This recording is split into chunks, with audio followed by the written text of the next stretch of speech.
There, Jerry. Hope your trip to Santa Barbara is going well, and hope you're having fun at Death Cab. Sounds like a good concert. We could totally do some Death Cab if you want. I've graded a bunch of the tunes. There's a few, some are more tricky finger picking patterns, things like that, or like faster tunes like some funky rhythms. But I think it's like Grapevine Fires, and like there's one other one that might be a good fit for you. It's like, so I think Soul Meets Body might be one that we could probably do. We'll talk though, if you want to do that. Do a tune from them at some point. Cool. But for today's lesson, there's three things I want to talk about. I'll go right down the list. And as per usual, if you have questions at the end, feel free to fire them back to me. Or if you want me to send me a video, I'll be more than happy to take a look and give my 2 cents. So cool, here we go. So for technique, I know you said it was kind of rough this week with work being kind of busy for you. You gotta quit that job, man. But seriously though, so I think since you're in Santa Barbara and you have the Strat for technique today, I'd like to go over some string bending stuff because that's what that Strat's really kind of built for. Much easier than the Gibson, kind of like this guitar. String bending on these kinds of guitars are a little trickier. They're kind of more for like the jazz kind of thing where they're not doing so much string bending. It's more, they're kind of more for that rather than the string bend stuff. Not saying you can't do string bends on them, but anyway, so the string bend technique I want you to do today is called a pre-bend. I think in the Rock Secrets book, I can't remember off the top of my head what you could a release bend, I think is what he calls RB. I think is what he uses in there. So let's go and pick a note. We can use magic triangle to find a note that we want to play. Let's do A, right? So we're going to bend up to A. So first got to find our A with a magic triangle. So I'm going to use root 5 because the string we're going to be on is the second string. So root 5 will get us that. So, and there's that A, where you can do it this way. Some people like to think of it this way. I think you were doing pretty good with it last time we talked, so I'll do it this way for you. There, I found my note A right there, right? And what we're gonna do is we're gonna do a whole step bend up. So I'm gonna go down, so I'm gonna go from here at A, I'm gonna go a whole step down on the fretboard down to a G. So I'm gonna go A, G sharp, G. So this is where I am right now. The G on the second string. I'm gonna pre-bend it. Like I said, this guitar is not meant for bending, so hopefully my bend is accurate. There's a little oomph to get up there. These strings are, I think, 12s. So they're pretty hefty set. Not for the faint of heart. So what you do first is you bend the string up. So remember, you have the thumb over top, right? You get your other fingers helping you out. They're pointed diagonally back towards you. So remember, your fingers aren't straight up and your thumb's down like this, and that's not how you do the bend. So you want the thumb over top, the 3 fingers kind of helping out. You're gonna push up, right? Remember, your fingers are aiming back towards you. Remember, not straight up, back towards you. You bend up, and then you hit the string. Right? And you can do the thing with your looper. Oh, that's right, yeah, you have your legato with you. So go ahead and do this.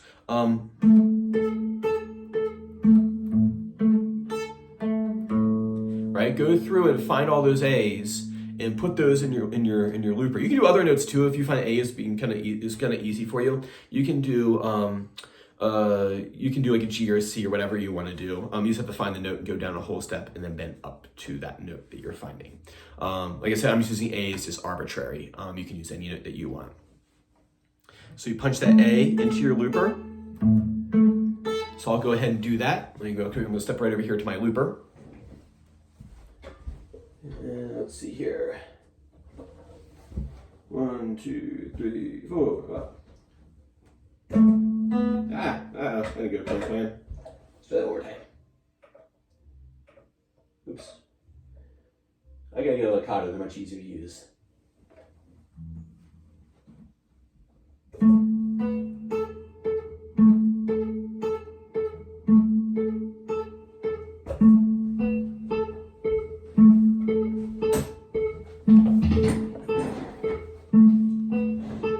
Right?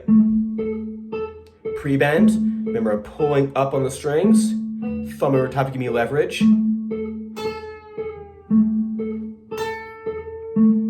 This guitar's a little hard to get up there. Let's see if I can get it. I don't want to move the bridge back here. It's a floating bridge. If I push too hard, this thing will slide around. So you bend the note first. There she is. and then bend straight down. So bend the string up, hit the string, release the bend. Once you get comfortable with it, you can add it into some of the other guitar effects that we've done before.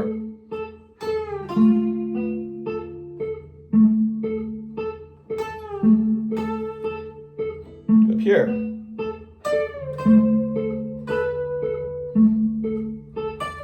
You know, that'd be a good exercise.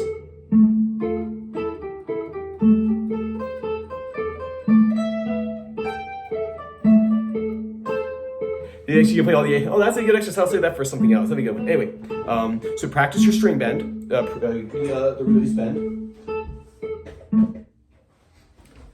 Next thing I want you to do is I want you to practice for pentatonics. I'm going to give you another pattern today. This one is pentatonics in fourths. Fourths is just an interval. It's musical distance between two notes. The same way how we were doing before was the distance of a whole step. There's also a distance of a fourth or a perfect fourth. That's what this one's based off of right here. It's not completely all fourths. There's like 9/10 fourths. Anyway, we'll talk more about that later. But the point of the exercise is what it takes technically to do it.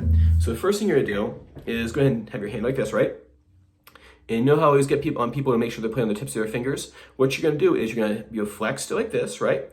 And then you're gonna hyperextend the tip joint. Remember the pyramid finger I've always been harping on? So you're gonna go here, and you're gonna hyperextend that tip joint, like that right there. Go to your middle finger, same thing. Here, hyperextend the tip joint, and you're flattening that finger out. Bam, bam, bam, bam. You should be able to do it on all your fingers, right? So flexion, hyperextension, flexion, hyperextension, flexion, hyperextension, flexion, hyperextension. We'll even use the pinky. We'll do that for a Hendrix tune. Foxy Lady has that in there.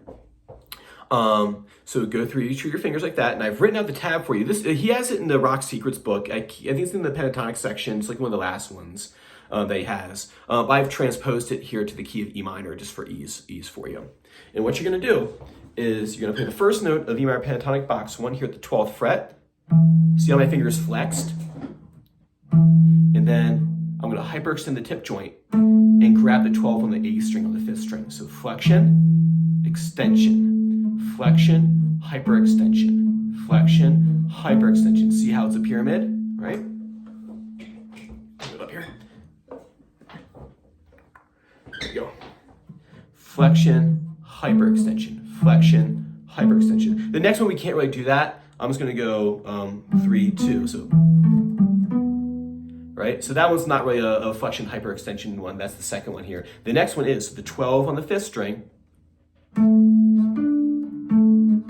Right?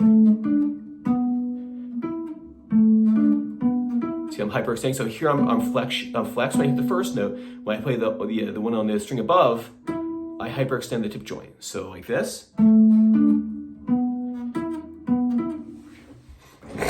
do we have here? So you can see better. Flexion, hyperextension, flexion, hyperextension. Next one, flexion, hyperextension. That one you can't really do, right? But this one, right? So it's a really cool sound.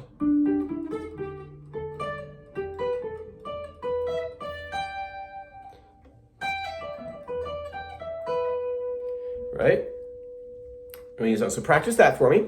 And then last thing I want you to work on is Born in the Bayou. I know you may be putting it off, but yeah, you can't play the Clapton tune forever. I'm sure the Clapton tune is coming on very nicely. I think I heard you play it a couple weeks ago. If you want to send a video back of you playing through it, I'd love to hear. So that way I can give you maybe some pointers on it. But I really want you to start working on that Born in the Bayou intro riff, that picking pattern. So you're in your E7 right here. You can turn your tremolo on your brand new Boss Katana. There's a setting on there. If you want next time, I'll show you how to find it. Super cool. Make sure you get the USB-C cable and hook it into your brand new MacBook that you're thinking about getting. You should work on a PC too. And if not, you can kind of go through the menus. It takes a bit more like reading to find the tremolo setting, but it's on your amp. You can get it from there. At any rate, though, I've written the chord down for you. I think I showed you how to play it last time. I'll go over it one more time. So if you're E minor, so you have the E7 chord, it's a blues chord. right?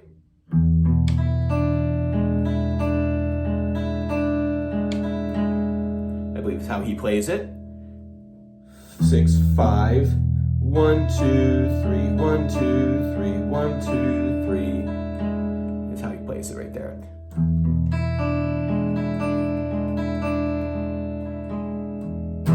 Then